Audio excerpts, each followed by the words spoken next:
feeling that I have when I'm on stage, it's almost nerve-wracking. And I say that because right before I go, my heart always starts to beat extremely fast. Like, I'm talking about as I'm approaching the stage, beating on my chest. And then I do like a few breathing exercises that I do. And then once I'm on stage, everything just almost shuts off. So right now, ladies and gentlemen, I want to introduce to you the CEO, the founder, the man of the hour, the reason why we are here today. Ladies and gentlemen, put your hands together for my brother, my business partner, my bro, Rush. Rush the mic. Let's have a big round of applause, ladies and gentlemen.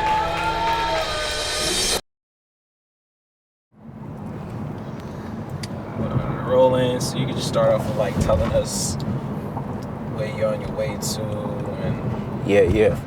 All right, so we on our way to the Cutting Room, New York City, real Love Jones type of restaurant/bar. That's why I've held Poetry Me Please for this year. I got 2 more shows for the year in August and in December. But it's been a journey, you know what I'm saying? I found that spot. I think the first time I did that was, let me see, I think it was October of last year, actually. And I told dude, like, yo, I'm trying to make this a reoccurring thing on a bi-monthly basis. So I need dates, you know what I'm saying? So after that first show, he was like, oh, like, this is what you could, you know what I'm saying? This is what you bring in here? All right, smooth. Fuck with the crowd, heavy. And, the bar's going up, so it's hard to turn that down. So I got real blessed to find that space. So to me, today being the 1-year anniversary of Poetry Me Please, we got stopped with COVID, then I came back strong 2021. And then now for this to be the 7th show, this means the world. It really means that whatever I want to do, I could do it. It's cliche, people say like whatever you put your mind to. Like, no one has ever told me like, yo, Rush, you can't do that. And I really live that. Like if I want to do something, I'm gonna do it. I have no doubt in my mind that whatever I say I'm gonna do it. And this is a testament to that.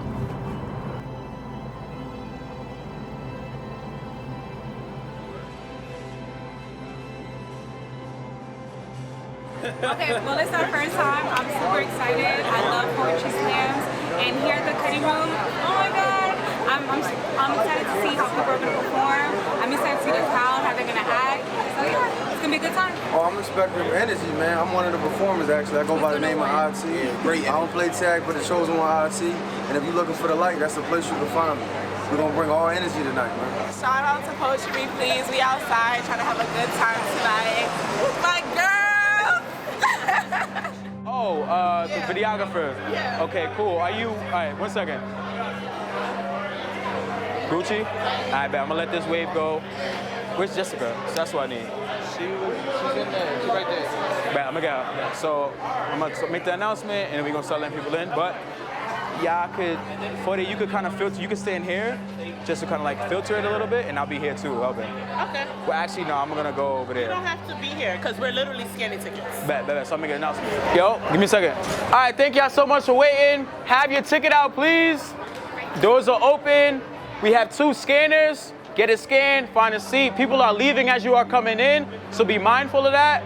Everybody good? Get your ticket out. All right, smooth. During the night, I tell people all the time, I see you, but I'm in a different mode.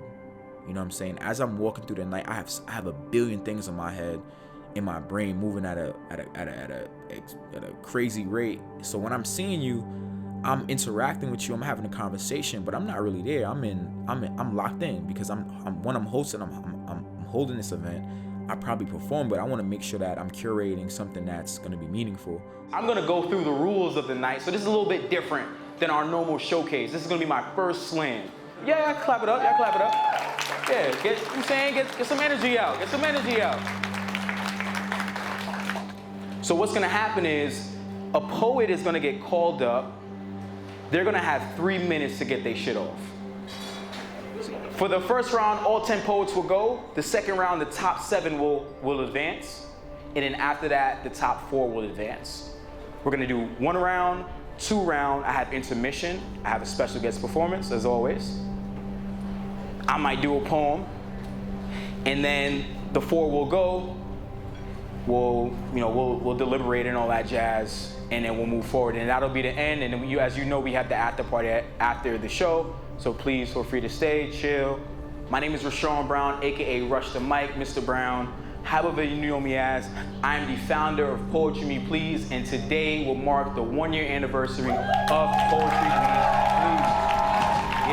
Yeah. And that's big time. That is big time. I'm gonna talk my shit for a little bit. So now I'm getting in my groove. Too cocky, too cold. I've had about 70 performers. At the end of the night, I will have had 70 performers in over 140 videos that have been given to poets across New York, tri-state, Philly, Boston. So clap it up again.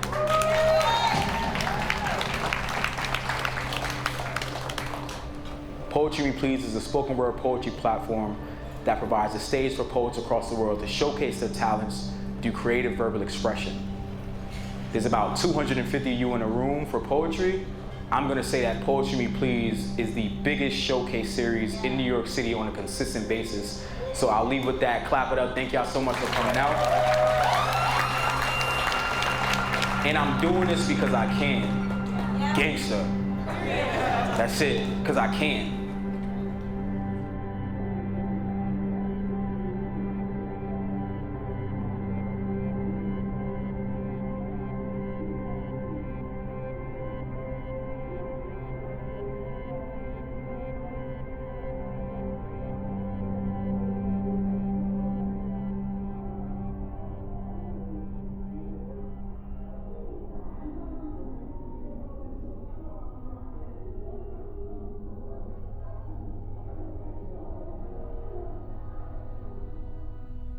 It means the world when poets will take their time and grace the stage with a piece or two or three, because I look at it like my legacy.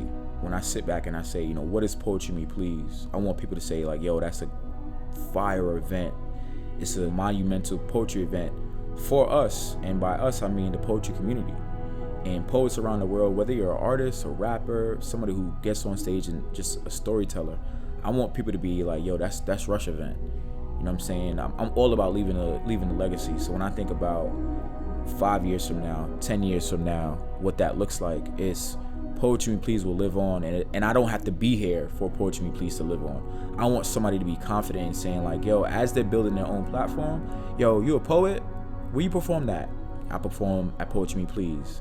Check me out. Hit the YouTube, hit the Instagram, hit my channel. There's content that proves that. I want people to be proud, you know what I'm saying? I want people to look back and say like, yo, Rush put on one of the best poetry events in the city, and he's giving people a platform, whether you're new to the poetry community or whether you're experienced. I want people to look at that like, yo, I need to be there. You know what I'm saying? Like how people say things like, yo, I need to be in the playoff game. I need to hit MSG. I need to hit the Barclays. I want to hit the city. There's certain, that's a bucket list to either be a part of Poetry Me Please or to witness the amazing performances. Like that needs to be on everybody's bucket list. So the general love that I experience and feel from the public when I'm doing Poetry Me Please is somewhat of a reassurance, because I consider myself unfortunately a perfectionist, and the way whenever I perform or whenever I host a show, I always look back at the negatives and I try to figure out, okay, how can I improve? Real like mama mentality shit. I may think, yo, that show, I could have did better, but then the next one, people are coming up to me like, yo, that show was the best show I've ever attended, or that was the best poetry I've ever heard. And it's like, word? Like, yo, that's fire. Because I am hard on myself, but when I hear the love and when I experience that love, it's like, yo, people really fuck with me. I think what's most important actually is my crowd is not a poetry crowd.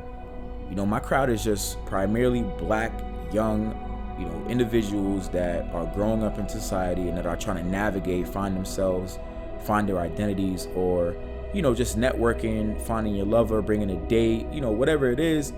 People just want to enjoy the experience. They're coming in secondary like, yo, this is what poetry is. So I'm introducing a new crowd to a new experience. And in the process, I'm giving people a platform. I'm giving people an experience for the night.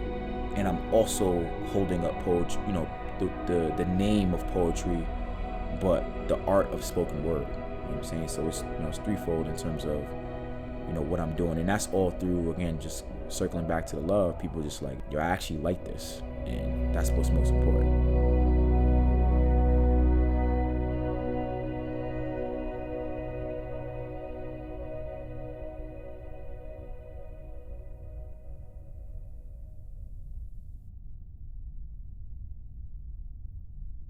I ain't too good with taking compliments because my low self-esteem is always telling me the opposite.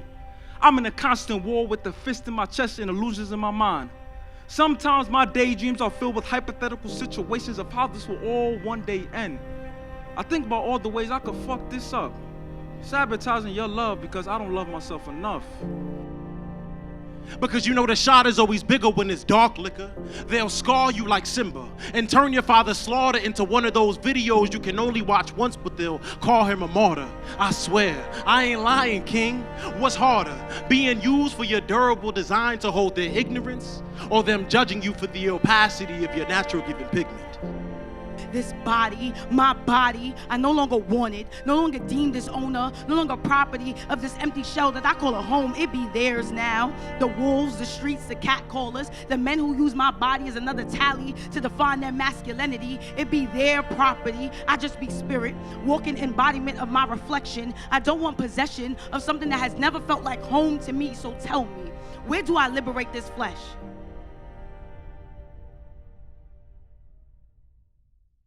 I'm from the hood where kids play cops and robbers and really hide, where we grow up but still get low when 12 drive by. I'm from the hood with them same kids that dropped out, secure degrees and 5 seconds of shots fired. So nah, we ain't never seen you around here. Where you from? Violence and aggression, that's the only thing we know. Kev calling my phone saying they just killed John Doe. Yo, Jeff, I know.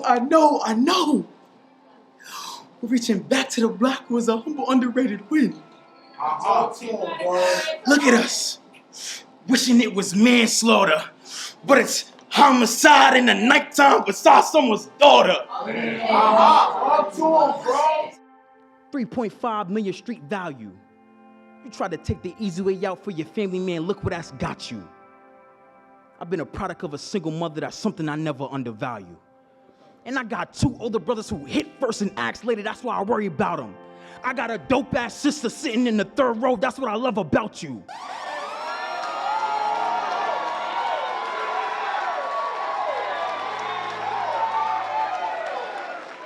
So promise me, when you see this today, tonight, or tomorrow, just know that you have a future waiting for you. Although, I feel as if I wasn't able to make you realize it, not until it was too late. So the next time, if I'm ever given an opportunity to meet a woman like you, I will remember what it felt like when I couldn't say that I love you.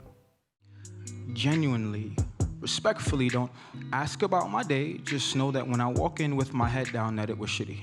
And don't try and tell me about yours neither. Just tell me to lay down and play one of my favorite songs. And even though consent is sexy, don't ask for permission.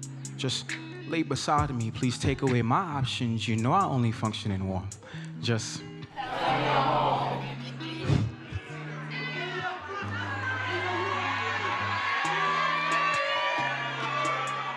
And out of all the family members I had mentioned in my poems, I figured I saved the best for last because I know she would too. You see, with my mother by my side, I am destined for greatness. I mean, I love to love.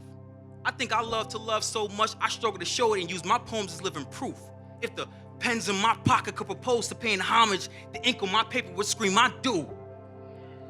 Man, run that back. Hold on. Run that back, bro. Run that back, bro. What are they talking about? Let's go. Capital B me, please. Because black just don't sit right with me. Black versus black. Like gods versus God. Black as in the absence of visible light. As if this melanin does not light the room. Black as we are inadequate. As if we aren't already overqualified to be in this damn room. And we're staying still love, and to every little black and brown child who represents compassion, fortitude, and mercy, I am fearful. Because I understand the hatred this world has to bring and the implicit malicious microaggressions snuck in their casual conversations. I'm fearful for their first traffic stop.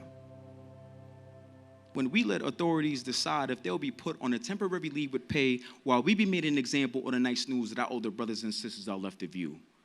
Please hug your black people tight, because tomorrow is never promised.